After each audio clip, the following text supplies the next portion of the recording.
I slapped the child in the face and then shoved him off his scooter. I'm 25. So I have a beloved kitty named Pixie.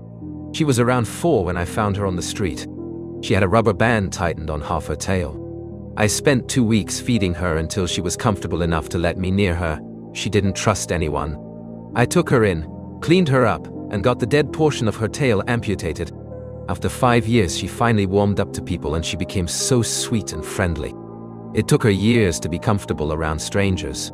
Last month, she was out for her daily stroll around the neighborhood and immediately came back in through the kitty door 20 minutes later. Usually she's out and about for 2-3 hours. She had 2 small holes in her chest and 1 near her butt. She was completely frightened and was crying, meowing. She wouldn't even let me go near her for the first 5 minutes. I knew for certain that she was shot with metal BBs. I take her in my car and start driving to the vet, but took a quick detour around the neighborhood. I was going to take the long way to see if I could find the culprit.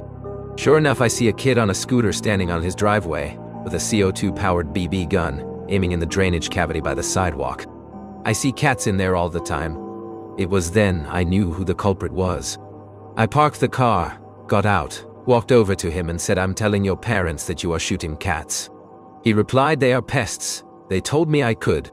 The smug little look on his face threw me over the edge. I slapped the fuck out of this bitch and kick-sweeped his legs out from under him and watched him fall flat on his ass.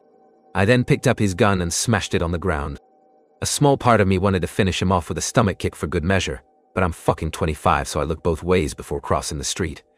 And fucking bolted. As I hopped in my car and sped away, I heard him shrieking in the distance. My kitty was treated and is doing okay. She is a lot more skittish and spends less time outside. Follow or subscribe.